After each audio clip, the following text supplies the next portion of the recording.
തമിഴ്നാട് കള്ളക്കുറിച്ചി മദ്യദുരന്തത്തിൽ മരണം 52ആയി. 30-ലധികം പേർ ഗുരുതരാവസ്ഥയിൽ തുടരുകയാണ്. കേസിൽ മുഖ്യപ്രതി ചിന്നദുരൈയടക്കം 2 പേർ കൂടി പിടിയിലായി.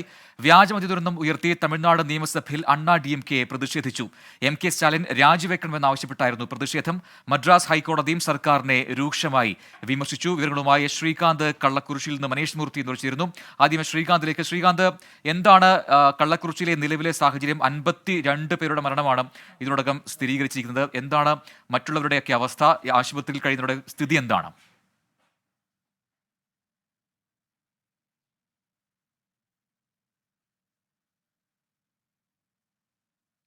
ശ്രീകാന്തിലേക്ക് എത്താം. മനേഷ് മൂർത്തി കൂടി ചെയ്യുന്നു. മനേഷ്, ഈ വലിയ ദുരന്തമാണ് കള്ളക്കുറിച്ചിയിൽ ഉണ്ടായിരിക്കുന്നത്. അതിന്റെ കൂടുതൽ വിവരങ്ങൾ പുറത്തു വരുന്നുണ്ടോ?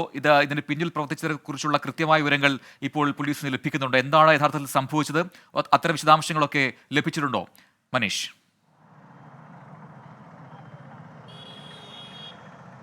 പ്രജിൻ, 52 മരണമാണ് ഇതുവരെ സ്ഥിരീകരിച്ചിരിക്കുന്നത്. അത് സേലം ആശുപത്രിയിലുള്ളവരാണ്. ഇന്ന് അവരുടെ മരണമാണ് ഇന്ന് സ്ഥിരീകരിച്ചത്. സ്ത്രീ ഉൾപ്പെടെയുള്ള ആളുകളാണ് ഇന്നിപ്പോൾ മരിച്ചിരിക്കുന്നത്. 52 ആയിരിക്കുന്നു മരണസംഖ്യ എന്നുള്ളതാണ് ഏറ്റവും പ്രധാനപ്പെട്ട കാര്യം.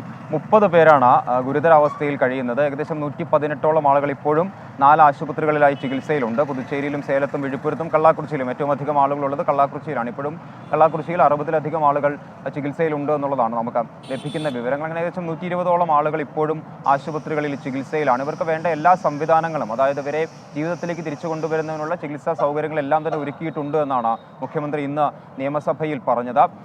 നിയമസഭയിൽ നിന്ന് കാര്യമായ അർത്ഥത്തിലുള്ള പ്രതിഷേധം പ്രതിപക്ഷത്തിന്റെ ഭാഗത്തു നിന്നും ഉണ്ടായിരുന്നു എന്നുള്ളതാണ് നമുക്ക് പറയാൻ കഴിയുക. കാരണം ചോദ്യോത്തരവേള നിർത്തിവെച്ചുകൊണ്ട് കള്ളക്കുറിച്ചി വിഷയം ചർച്ച ചെയ്യണമെന്നുള്ളതായിരുന്നു അണ്ണാ DMKയുടെ ആവശ്യം. എന്നാൽ അത് സ്പീക്കർ അനുവദിച്ചില്ല. അതിനെ തുടർന്ന് ബഹളം വയ്ക്കുകയും അണ്ണാ DMK അംഗങ്ങളെ പുറത്താക്കുകയും ചെയ്തിരുന്നു സ്പീക്കർ. പക്ഷേ ഈ പ്രശ്നം, അതായത് ഈ വ്യാജമദ്യ ദുരന്തത്തിന്റെ വിഷയം ചർച്ച ചെയ്യുമ്പോൾ പ്രതിപക്ഷം വേണമെന്ന് MK സ്റ്റാലിൻ ആവശ്യപ്പെടുന്നു. അങ്ങനെ അതിന്റെ അടിസ്ഥാനത്തിൽ അവരെ തിരിച്ചു വിളിച്ചു. പക്ഷേ ആ ചർച്ച നടക്കുന്ന സമയത്ത് അണ്ണാ DMKയും BJPയും അതുപോലെ തന്നെ പാട്ടാളി മക്കൾ കക്ഷിയും സഭ വിടുന്ന ഒരു സമീപനമാണ് എന്തായാലും ഉണ്ടായത്. നാളെയും നിയമസഭ തുടരും. ഇന്നിപ്പോൾ സഭ ബഹിഷ്കരിച്ച സാഹചര്യത്തിൽ നാളെ കൂടുതൽ ശക്തമായ പ്രതിഷേധ പരിപാടികളായിരിക്കും പ്രതിപക്ഷത്തിന്റെ ഭാഗത്തു നിന്നുണ്ടാവുക എന്നുള്ളതാണ് നമുക്ക് ലഭിക്കുന്ന വിവരങ്ങൾ. മാത്രമല്ല, ഇന്നിപ്പോൾ സഭയിൽ നഷ്ടപരിഹാരം കൂടുതലായി പ്രഖ്യാപിച്ചിട്ടുണ്ട് MK സ്റ്റാലിൻ. അത് കുട്ടികൾ, അതായത് അമ്മയും അച്ഛനും മരിച്ച കുട്ടികളാണെങ്കിൽ അവർക്ക് പ്രതിമാസം 5000 രൂപ വീതം 18 വയസ്സ് വരെ നൽകും. 5 ലക്ഷം രൂപ ധനസഹായം.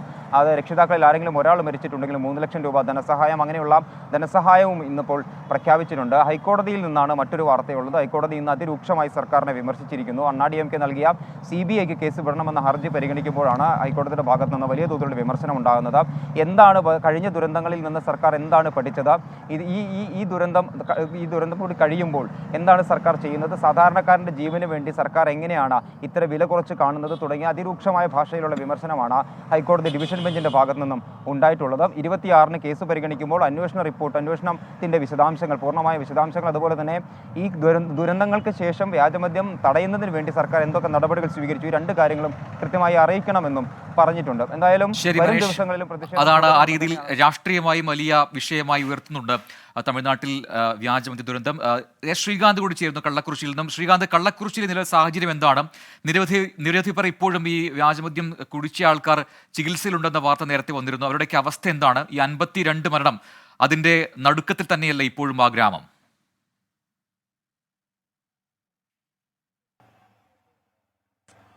ഞാനിപ്പോൾ നിൽക്കുന്നത് കള്ളക്കുറിച്ചിയിലെ കരുണാപുരം എന്ന തെരുവിലാണ്. ഇവിടെയാണ് ഏറ്റവും അധികം ആളുകൾ മരണത്തിന് കീഴടങ്ങിയത് ഈ വ്യാജ മദ്യം കഴിച്ച്. നിലവിൽ 30-ലധികം പേർ ഇപ്പോഴും വിവിധ ആശുപത്രികളിൽ തുടരുന്നുണ്ട്. ആ 30-ലധികം പേരുടെയും ആരോഗ്യനില ഗുരുതരമായി തന്നെ തുടരുകയാണ് എന്നാണ് നമുക്ക് ആശുപത്രിയിൽ നിന്നും കിട്ടുന്ന വിവരം. ഡോക്ടർമാർ അവിടെ ആവത് ശ്രമിക്കുന്നുണ്ട് ഇവരെ ജീവിതത്തിലേക്ക് തിരിച്ചു കൊണ്ടുവരാൻ വേണ്ടിയും. നിലവിൽ ഇനിയും 6 മൃതദേഹങ്ങൾ കൂടി ഈ തെരുവിലേക്ക് എത്താനുണ്ട്. 9 പേർ മരിച്ചതിൽ ബാക്കിയുള്ളവരുടെ മൃതശരീരം ഇവിടെ എത്തിച്ച് സംസ്കാര ചടങ്ങുകൾ ഏറെക്കുറെ പൂർത്തിയാക്കിയിട്ടുണ്ട്. കഴിഞ്ഞ 2 ദിവസമായി ഈ പ്രശ്നമുണ്ടായതിനു ശേഷം ഇവിടുത്തെ പൊതു ശ്മശാനത്തിൽ തിരക്കൊഴിഞ്ഞിട്ടില്ല. അവിടേക്ക് വരിവരിയായി മൃതദേഹങ്ങൾ എത്തിക്കൊണ്ടിരിക്കുന്ന ഹൃദയഭേദകമായ കാഴ്ച കാണാൻ സാധിക്കും. ഇനി ഒരു 6 മൃതദേഹങ്ങൾ കൂടി എത്താനുണ്ട്. അത് മരണാനന്തര ചടങ്ങുകൾ കഴിഞ്ഞ് ഇവിടെ നിന്നും ഈ ചുടുകാട്ടിലേക്ക് കൊണ്ടുപോവുകയും ചെയ്യും. ഏറ്റവും പ്രധാനപ്പെട്ട കാര്യം, ഇന്ന് 2 പേർ കൂടി കേസിൽ അറസ്റ്റിലായിട്ടുണ്ട്. ഇതിലെ മുഖ്യപ്രതികളും കൊടും ക്രിമിനലുകളുമായ ചിന്നദുരൈ, അതോടൊപ്പം മാതേഷ് എന്നിവരാണ് അറസ്റ്റിലായത്. ഇതിൽ പ്രധാനപ്പെട്ട കണ്ണികളാണ് അവർ. പക്ഷേ അപ്പോഴും ഇവിടെയുള്ള ആളുകൾ പറയുന്നത് ഇതാണ്: ഈ ക്രിമിനലുകളെ മാത്രം പിടികൂടിയത് കൊണ്ട് ഇത് അവസാനിക്കില്ല. നേരെ മറിച്ച് സർക്കാരിന്റെ ഭാഗത്തുനിന്നും ഈ വ്യാജ മദ്യ ലോബിയെ അടിച്ചമർത്താനുള്ള ശ്രമങ്ങൾ ഉണ്ടാകണമെന്നാണ്. ഇന്ന് രാവിലെ നമ്മൾ തന്നെ ചില വീഡിയോകൾ പുറത്തുവിട്ടിരുന്നു. അതിൽ കാണാൻ സാധിച്ചത് വ്യാജ ചാരായം ബൈക്കിൽ കൊണ്ടു നടന്ന് വിൽക്കുന്ന ദൃശ്യങ്ങളാണ്. ഈ കോളനിക്കുള്ളിൽ തന്നെയാണ്, ഈ കരുണാപുരം മേഖലയിൽ തെരുവിൽ തന്നെ ഉള്ള ഒരു ഷെഡിലാണ് ഈ വാറ്റും പരസ്യമായ വിൽപ്പനയും നടക്കുന്നത്. പോലീസിന്റെ ഒത്താശ പോലും അവർക്കുണ്ട് എന്ന് നാട്ടുകാരും പറയുന്നു. ഇത് ഏത് രീതിയിൽ കൈകാര്യം ചെയ്യും പോലീസും സർക്കാരും എന്നുള്ളത് കാത്തിരുന്ന് കാണണം. തൊലിപ്പുറത്തെ ചികിത്സ മാത്രമേ ഉണ്ടാവുകയുള്ളൂ, അതോ കൃത്യമായ നടപടിയെടുക്കുമോ എന്ന് കാത്തിരുന്ന് കാണാം.